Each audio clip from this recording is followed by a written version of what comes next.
it just started, and I'm still on the first episode, but I started watching Agatha All Along. Oh, hell yeah. Let's talk Agatha. You're still on the first episode? What, it's only 2 or 3 are out right now, right? I think it's on 3 now. Yeah. Yeah, I'm loving it so far. How are you feeling about it? What are you thinking about it? Share your thoughts with me. Tell me all your thoughts on Agatha. I definitely liked it. The very beginning was a bit slow since I knew there was going to be a turn about, but I still thought it was pretty amusing how the first episode is. I mean, this isn't really spoiler, but it's kind of like modeled after like a True Detective. Yeah. Or I like that they kept up with the theme of WandaVision of changing TV shows. They've been doing it each episode. They've been homaging another show, but it's not all like sitcoms like WandaVision was. Now it's Agatha's shows instead of Wanda's shows. So it's more like adult shows, but they're keeping up with that as like the through line of the theme of this show and WandaVision. I think it's fun. I think it's fun. I like when they have fun with their TV shows, especially because they're lighter fare than the movies. It does seem like they're going in a direction that's very like not tied to the greater I mean, there's obviously a really big tie to the MCU in the first episode. Yeah. But from what I know of like her story as a character, it's very much like divorced from most everything, even like Magic MCU, like Doctor Strange. She is like a villain that like comes in to like fight the Fantastic Four when they're just like, oh, a witch, we gotta fight. It's Halloween issue. Let's fight a witch. we need to find a scientific way to stop this witch. We'll stop the magic with science. What about Deborah Jo Rupp though? She's fantastic. Give it up. She's the best at everything she's ever in. So that's enough reason to watch the show right there. Oh yeah, definitely. And I love Kathryn Hahn. She's the mom from that. She's the mom from that '70s show, right? Correct. Yeah. Okay. And yes, Aubrey Plaza is in this show as well, and she's been great so far.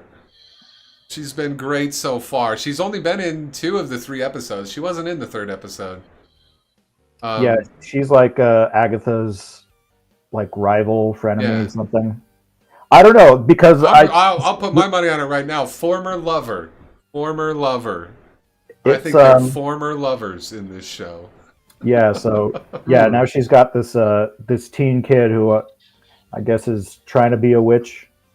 Yeah, he's trying to learn the witch, but we don't know his name because every time he tries to say his name or talk about himself, nobody can hear him.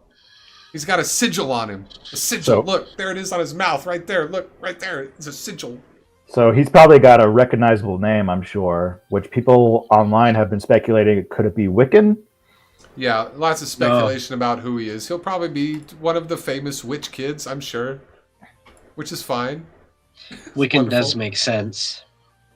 Yeah. Oh, also Patti LuPone here. Patti LuPone right dead center in this photo. She's fantastic. She's been in tons of stuff. Like my whole life she's been appearing in all kinds of things. She's great. I love seeing her in something. The whole cast has been really good. I've been really digging what they're doing with it for like a low-key, street-level Agatha waking up after WandaVision. The series picks up after Doctor Strange in the Multiverse of Madness when Wanda dies, or whatever happens to her at the end of that movie. This picks up like 3 days later or something as Wanda's spells start to wear off of Agatha. Because at the end of WandaVision, Wanda put Agatha under a spell that made her think she was still in Westview. Right? Right. Yeah. So that's where the show picks up. And Wanda's got to get her power back. I mean, Agatha's got to get her power back. She's got to get her power back. She's got to get her groove back. Because the other thing that they reveal is, which connects back to Doctor Strange, is the Darkhold is destroyed, and the Darkhold throughout the multiverse has been destroyed. Yeah. Like there are no more versions left. And that's where she originally drew her power from. Yeah. So what are you going to do now, Agatha? Can't wait to find out. And I hope Aubrey Plaza doesn't stop you. Just kidding. I hope she does. Because then you're going to have to fight. And that's going to be great. We'll see. Did either of you play Marvel's Midnight Suns? No, yes. But I've been tempted. Yes, I do. Agatha's a big character in that, and in that she's actually a good person, or an ally. She's not evil or vying for power. And that ties into the critical role stuff, because Matt Mercer voices the male character of the character you play in Midnight Suns. Oh, wow. Of course. Matt Mercer's in everything. I know. No Mike Young says he surprises never there. watched WandaVision. Mikey, I say you watch WandaVision and then Doctor Strange Multiverse of Madness and then Agatha. WandaVision Spend is your definitely October. like one of the better of the Marvel shows. Yeah, WandaVision was great. And I think this is a good follow-up so far to it.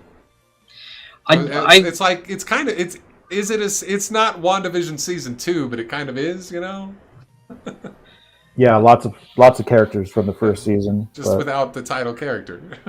When it comes to these shows now that are, I don't know how we did it as kids, watching these shows come out every week, like a new episode every week, because I don't know, I've just switched to the binge watching mentality now. I'm too impatient. Like, once I see the end of an episode, I'm like, I need to know what happens next. I can't wait a week. I need to know what happens next.